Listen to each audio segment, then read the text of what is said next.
Hey everyone! Hey everyone, hey. We are joined by the wonderfully talented Leslie from French Kiss Collections as well. Hey Leslie. Hey Hey, Leslie. Tom, Matt. Hi. Thank you for having me here. Oh, absolutely our pleasure. It is. Yeah. What are you going to be sharing with the Design Cuts community today? Well, I'm going to be showing kind of several images and kind of talking about my thoughts on using textures, different methods of using textures, different ways you might use textures. And then I'll do a few quick demos and showing a few examples, kind of showing some of my secret sauce. I don't know if they're secret, but they're sort of secret sauce methods. Everyone likes some secret sauce going on in their design work. All right, let me get into. Awesome. I'm going to go into Lightroom first. Get out of library.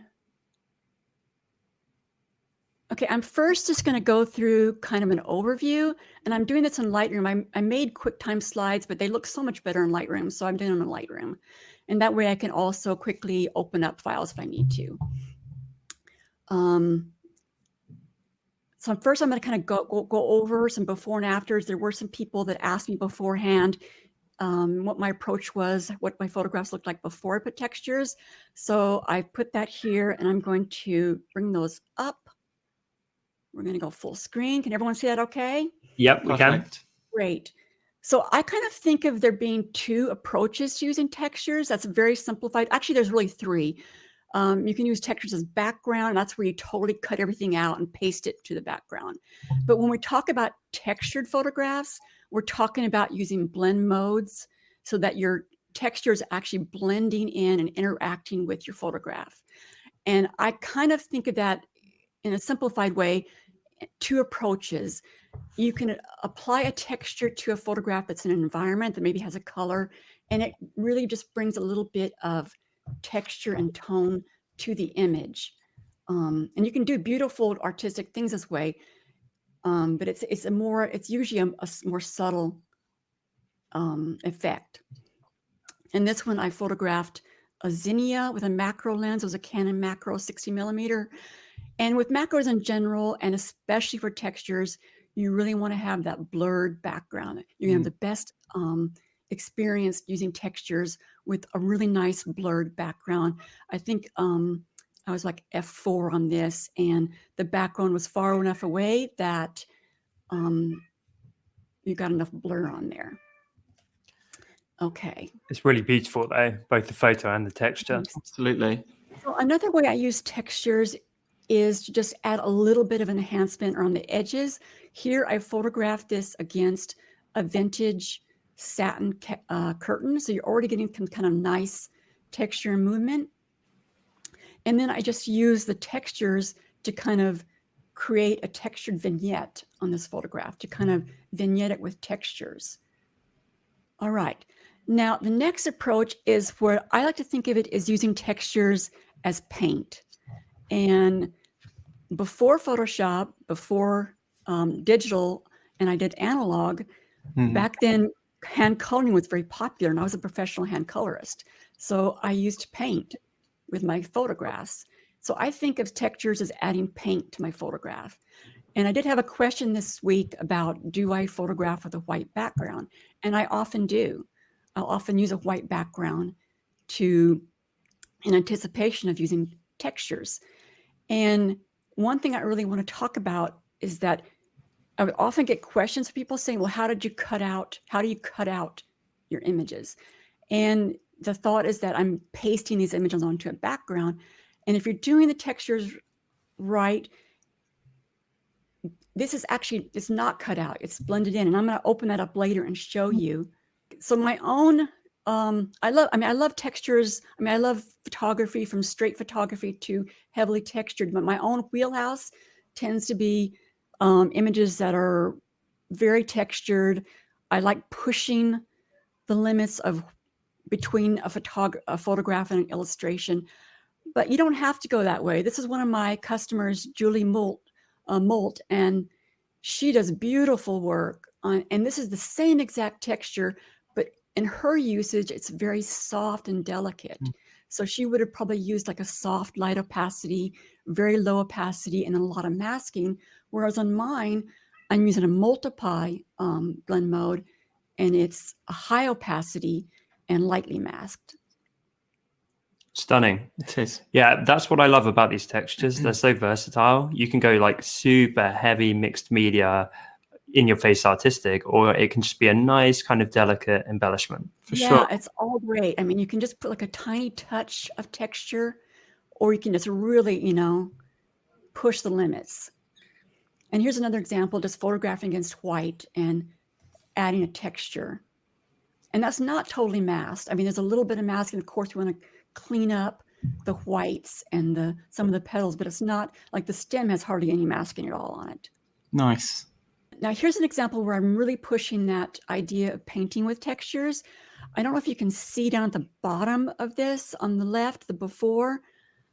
I just basically put an old picture frame upside down on my table, put some cardboard down, and photographed this. The background is the backside of a painting, so it's just like some linen. Mm-hmm. And what I want you to look at is the bottom down here, where I've used the texture as in the normal blend mode to really cover up and kind of really the textures becoming part of the actual scene. And you'd think in this one too that I've cut everything out. And of course I did clean up a fair amount in the highlights, but it's not, it's not a cutout. These are blended. It's beautiful. With the background, it's not a white background, but it's a plain background, and with the idea of using textures. And here I've used 2 textures from the Glorious Grunge collection, and I've also used an overlay. And I'm going to open that one up maybe. Well, I'm not sure if I'm going to open that one up or not. We'll see. Okay, and so here I've shot a basic still life, and I just used textures to kind of give a little bit more of that vintage feel to the already vintage feel. And I am going to open this one up and show you a little bit of how I did that using both the multiply blend modes and the normal blend modes. Amazing. Yeah, it's beautiful. And here's another example where I've used an overlay from the Cracular collection. And I did have a question this week of when I might use textures versus overlays. And overlays are basically, I think of overlays as, files that have transparency. So they're usually a lighter feel to them. So this overlay, basically I'm getting this color vignetting and a little bit of this cracular effect, but it's really not it's not really covering up the image. Okay, and this is the image we're gonna demo. It's the most challenging one, and where lots going on. And I really pushed that line between photograph and illustration. It's nice. This zinnia photograph, because it's a really it's a nice introduction because it's pretty simple.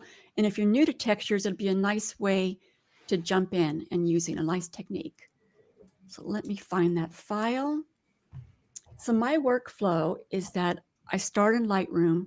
I do my basic edits in Lightroom. I kind of get my basic lighting dialed in.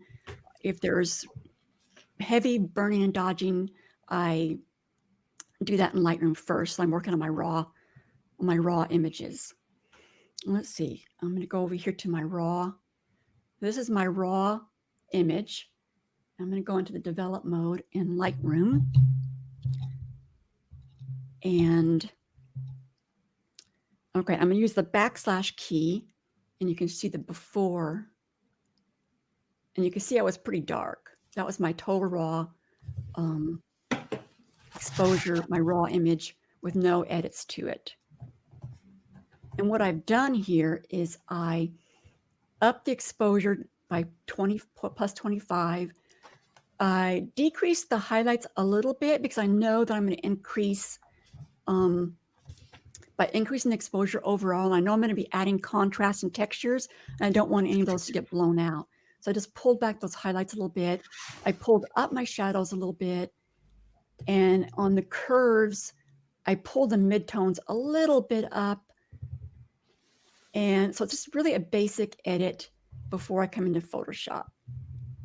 Okay, so now I come into Photoshop. I'm going to do Command or Control E if you're on a PC to go into Photoshop. Okay, so we're in Photoshop now, and my first job is to clean up the image. I don't really like doing cloning in Lightroom. I prefer to do it in Photoshop. So I'm going to first go in and do any cloning. I'm going to do a quick one today. I'm not going to do a really detailed one because let me zoom up to 100%. I see a little bug there, a little aphid or something. So I'm going to select my spot healing brush and just hit J to get that on the keyboard and just do a quick swipe and get rid of him. And I would just go through and kind of get any little pollen dust that's distracting. Let's go back to full frame. And there's a little corner on the right-hand side here that's bothering me. It's pulling my eye away. So I'm going to select my lasso tool. That's L on the keyboard. And I'm just going to do a quick selection. And this is a great candidate for the, excuse me, for the content aware fill. So I'm going to do Shift Delete, bring up that dialog box. And if content aware isn't open, it's in this dialog box right here. This one is the case where it's going to work. It should work perfectly. And it does. I'm just going to deselect that. Boom. Oh, that's gone. better. So much better. Yeah. Okay. So I usually like thoroughly go through and make sure I don't have any little spots and stuff, but I'm not going to do that today. We're just going to jump into the next stage of my editing. I'm a huge fan of filters. I know you could probably do a lot of this in Lightroom, but I think each person kind of has their jam. And, you know, I like filters. I'm a big fan of the Topaz Labs filters. I use Clarity on almost everything I do. So I need to duplicate my layer to do that filter. So I'm going to do Command J, that'd be Control J on a PC to duplicate my layer. And then I'm going to go Filter, Topaz Studio, Clarity. Now I already know that I tend to really like the preset that's for flowers. So I'm just going to write right to it. I'm going to try out flower 3. I think that's pretty good. Let's see, I'm going to go do a before and after. If I just click on the image, it tells me the before and after.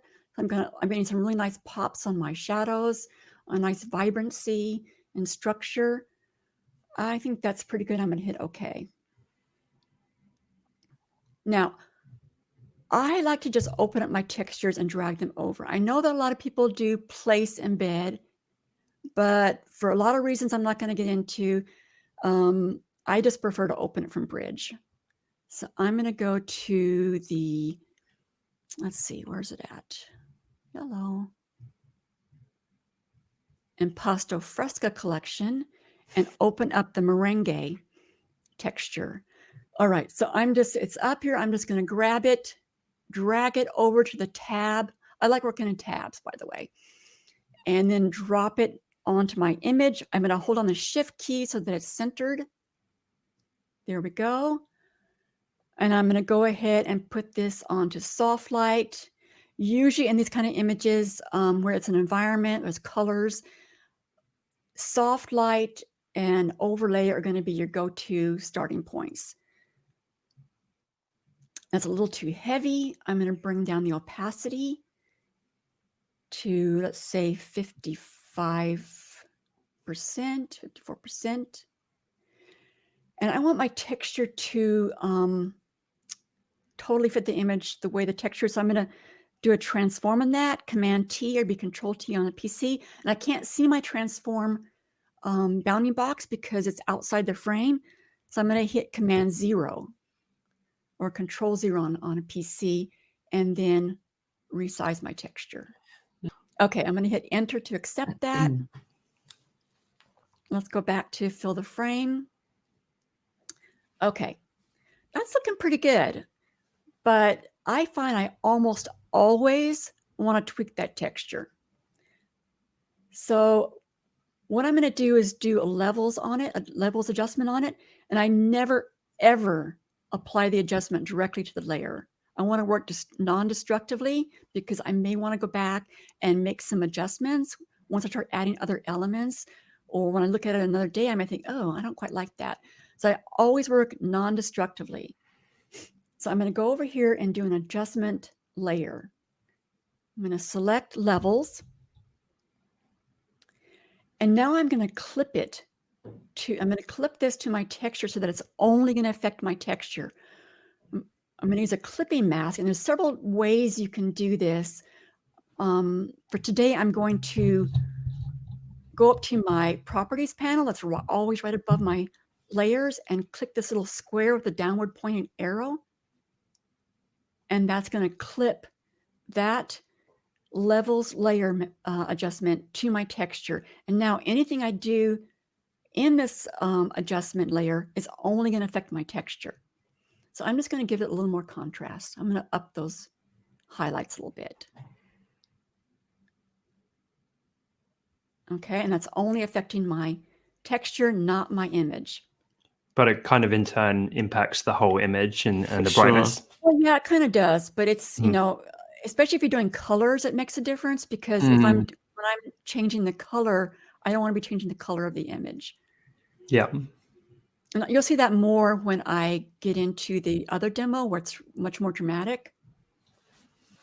Let's see. Now, actually, this is looking pretty good, but a lot of times the yellows go too hot on this kind of an image because the green in my texture and the green in the background, it can get to be looking a little bit hot in the yellow. So I'm going to go ahead and do a hue saturation adjustment level and clip that one as well. And just for fun, let's do the clipping mask a different way. I'm going to hover between my layers here, between these two layers, and hold down the Option key. That'd be Alt on the PC and just click. So that's another way to get to your clipping mask. All right, and now I don't want to get rid of all my color. I'm not going to desaturate the whole thing. I'm going to go into my yellow channel, and we're just going to pull those yellows back a bit, and quite a bit actually. And let's see what the difference is. It's subtle on this one, but that's something that what I would often need to do on this kind of an image. So that's it, and we're done with this image.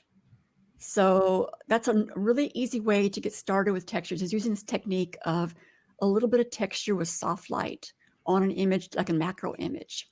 Nice. Open up a few of these and just making some comments, just to kind of point out some details here. I'm going to open this one up real quick. Go back to Command or Control E to open that in Photoshop. And I'm going to go back to, by the way, just hit Option right, by the way, to just see that one layer. I Option clicked that one layer to toggle on and off. So this is my Photoshop image with all my edits on it before textures. And I just added some textures to get, like I said, this vignetting effect on it. And I just wanted to show you that really quick. And if I hold down Option Shift, you'll be able to see where my layer mask is. So that texture is pretty much just on the edges. And this one is the overlay at 68%. And this one is linear burn. So I wanted a little bit deeper, kind of really, you're kind of doing a burning a vignette, but I'm using textures to do that. Stunning. And I want to talk a little bit about layer masks. How many of you find layer masks intimidating? Because I know I'm always surprised how many people are using the eraser rather than layer mask. Please don't use the eraser tool. If you can use the eraser tool, you can use your layer mask. I'm going to show you how to do that. And that way you're working non-destructively, and you need to work non-destructively because in textures, you might add another texture and something that changes what you want to do with the texture beneath. And so I'm going to just turn this off real quick. And let's just throw away that layer mask real quick. I'm going to delete it. So to add a layer mask, you just go down here to the square of the circle, add the layer mask. And remember I said that black means it's going to hide anything on that layer. White, when you paint with white, it's going to reveal. So anything that's white on the layer mask is going to reveal what's below it. It's going to, let's back up here. I just said that backwards.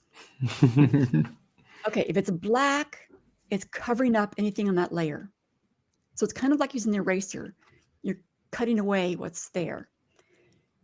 So if you use white, I'm going to use X to go back to change to X in the foreground. Then I'm going to reveal So here I'm just going to reveal the edges. I'm painting on that layer mask at 100% with white to reveal those edges. And if I go too far, I go far too in here, I'm going to go X again. And that brings me back to black, and black is taken away. Black is acting like the eraser. Okay. I'm going to drag, because I'm basically doing the same mask. I'm going to select the mask, hold down Option, that'd be Alt on the PC, and just drag it up there. And that copies my layer mask. Okay, so there's some nice basic layer mask techniques. I'm going to close this out now and bring up some other things. I'm not going to save it because it's already the way I want it. Okay, what did I want to open up next? When I say, a lot of people have asked me, well, how do you cut out your, background? And it's not understanding how textures work completely, because with textures, you're usually not doing a full cutout. Whoops, hold on there. I didn't want to do that. Okay, here we go. I turned everything back on. If I show you my layer mask, I'm going to hold on Option and click in this layer mask. You can see that it's not a cutout.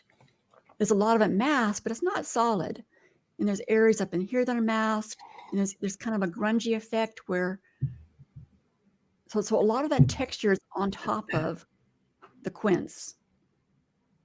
And even this one is a different texture. It's not totally masked. I kind of pulled out some of the texture in the highlights.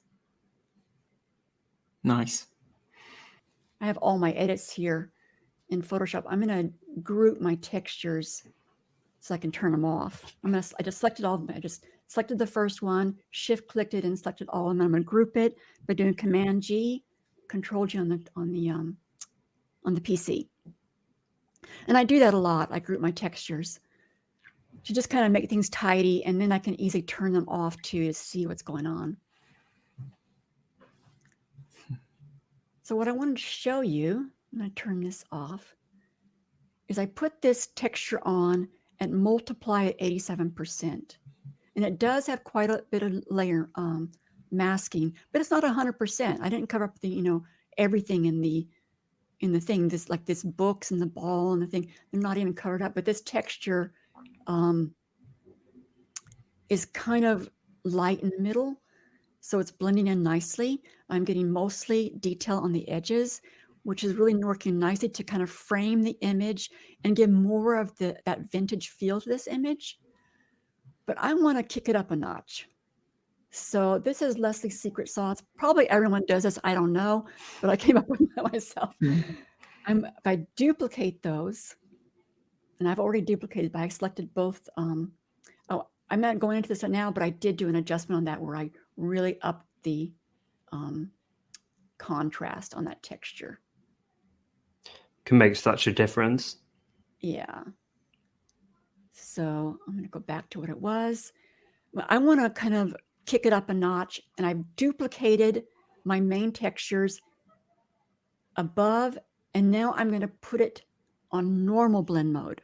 And I'm going to mostly fill, actually, I would have actually, let's look at that layer mask. I filled it completely with black, and then I've gone in with a white brush and brought back the normal blend mode. And on this, I've got the normal blend mode at 52%. So I'm just really giving it a little more of that vintage glass frame effect. It makes it a little more opaque. So I just wanted to show you that. I use that technique a lot, especially with these textures that have a lot of grunge on the edge, and I want to get more of that grunge effect. I'll first do it and multiply to kind of blend it into my texture, into my image, and then I'll duplicate it, fill the layer mask with black, and that's basically black conceals the layer, and then I paint back in with white, which reveals part of it. I'm going to demo this. Let's look at it full screen for a second. So here I'm really pushing that boundary between photograph and illustration. Hmm. Okay, and this was my raw file. How cool is that final Yeah, piece? that's a long way away, right? That's awesome. awesome. And I've already done some edits on here. I'm using my backslash key and to show you my before. And it's basically, you know, the exposure's okay, but it's really lacking contrast. It's pretty blah. So I just went in and gave it a little exposure. I brought up the highlights, but we're still fine. We're not doing any clipping. I brought up the shadows a little bit, and I did a little bit of a curve. I did a little bit of clarity, but to 24. And I also did do a little bit of an adjustment brush in some of this shadow area to just kind of bring that up a little bit. And I'm not going to go into detail on that today because we're not doing an image processing tutorial today. I'm going to go ahead and go into Photoshop. So Command E or Control E to bring it into Photoshop. Let's fill the frame. Now here I would do any of my edits again, and I'm going to do Command 1 to bring that all the way to 100%. And I decided I didn't really like this cafe on there, so I'm going to select it with my lasso tool. And by the way, I hit L to get that lasso tool. And this is again another thing for the I'm blanking out here. Shift Delete to content aware. I'm going to fill this in. I didn't do this already, did I? I'm not going to do all of that right now. I do want to show you where the table was meeting the background, and I'm going to do a quick swipe with the spot cloning. What is it again? The spot healing brush, rather. I'm just going to swipe it real quick to kind of soften that. So I don't want that showing. Let me go back to 0, fill flame. Now I'm going to take a brush that's pretty soft, 50%. I'm going to select down here and I'm just going to blend that a little bit more. All right, duplicate that layer, Command Control J, filter, Topaz Studio, clarity. I do use other presets, but I know that for this one, I like this. I'm going to go to the flower presets and do flower 3. Let's fit this so I can see what's going on. Here's my before and after. I'm going to click on it before, after. I'm getting some nice, nice saturation and pops. I'm going to make a little bit of an adjustment here, though. We don't have to accept what clarity thinks we want. It's bringing my highlights down, and I want my highlights to be actually quite high. I'm going to bring that up to about 9, maybe a little bit more. I'm still not getting any clipping. My midtones maybe a little bit more. I was thinking about this. I ended up for that choosing a texture from the Autumn Rain collection, this rainy day texture, and it was the square one that I chose. I'm going to double click that and bring it in, hold down the shift key when I drag so I can center it. And I know I'm going to want multiply. I made this image a few years ago, so I'm kind of having to remember what I did, but I know I would have done multiply, bring it down to maybe, let's see, I made some notes about this. I think it was about 55%. Okay. So this was our original. I have both the original open and where we're going. And this is where we're going to go. So at some point, I'm going to turn this off for now. At some point, I decided I'm going to make my image square. And the way I did that was expanding the canvas. So I'm going to do Command Option C. That would be, I guess, Control Alt C on PC. And I just made the square. I put in more pixels and made it square and made sure that there was the dialog box would have come out to be white. Okay. And I duplicated my file up to the next level, filled the background layer with white. You guys with me so far? What I did here? Yep. Wonderful. Now I'm going to need to get rid of, all of this shadowed area, otherwise it's going to show through my texture. I don't want that.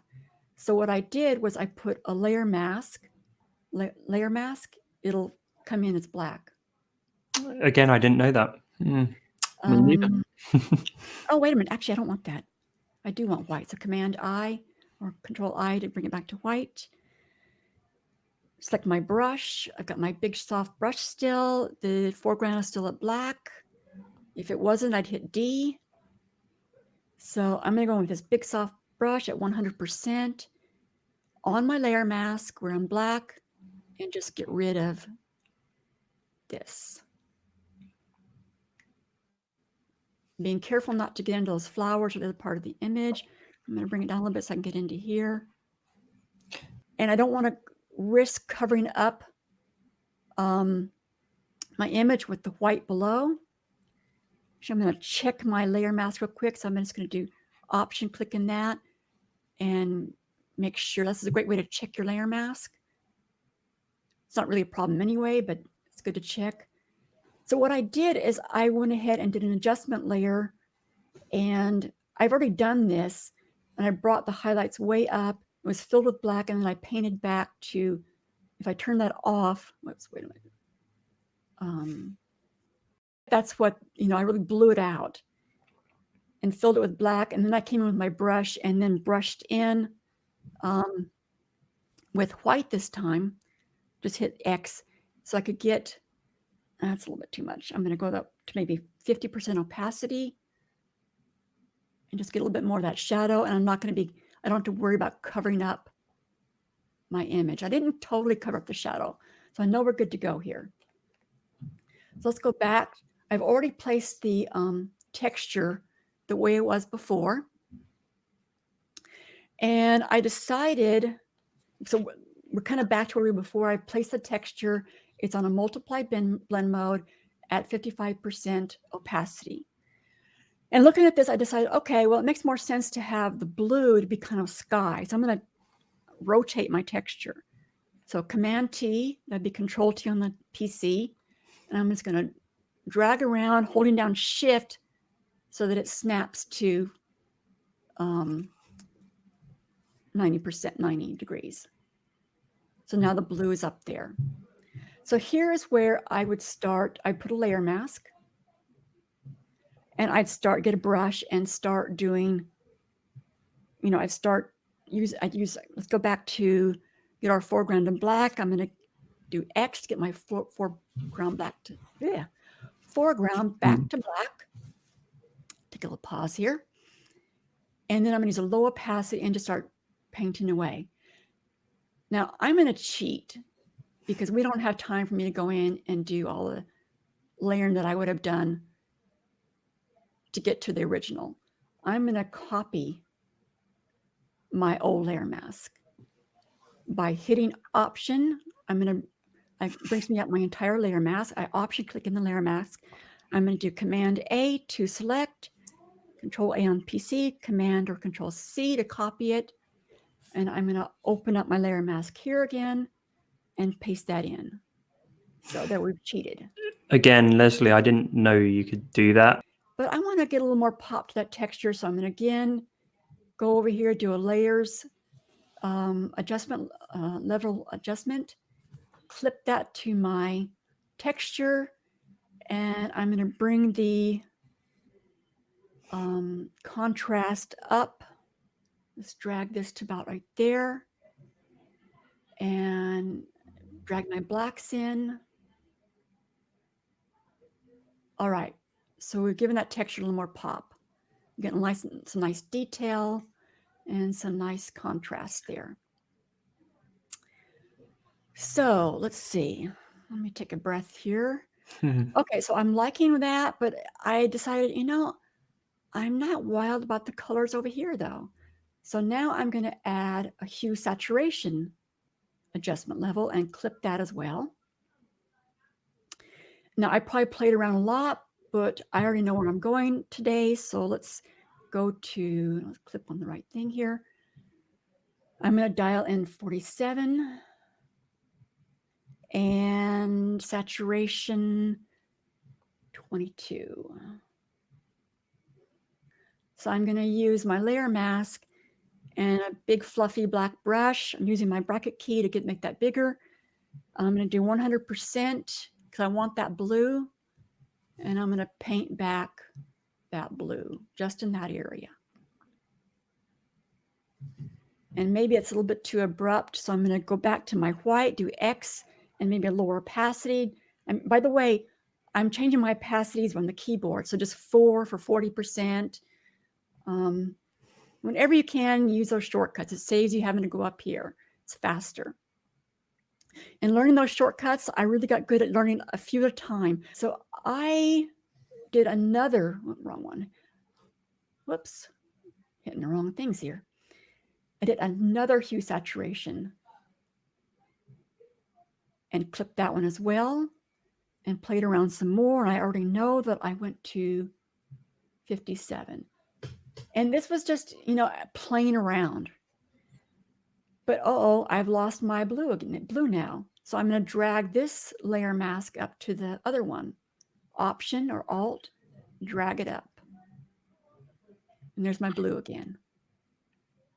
Let's see how we're doing with our original. This was my original. It got moved over a little bit, but besides that, it's fine. Oh yeah, my texture was, you know what? I'm not going to change it because it would involve a lot of, but I want to add something. I want to take this a little bit more into a whimsical effect. So I'm going to open up a vintage French script overlay. Let's go back to bridge rather. And come down here to the Essential Vintage French overlay bundle. And I'm going to open up the script folder. And I already know that I want the number 11 because it's kind of a nice skinny shape that would fit nicely here. I'm just going to drag it in there, plop it down. Actually, I've dragged it to the wrong place. I'm going to put it up there. It's trying to unclip it. Now, when I drag in overlays, I usually make it into a smart object.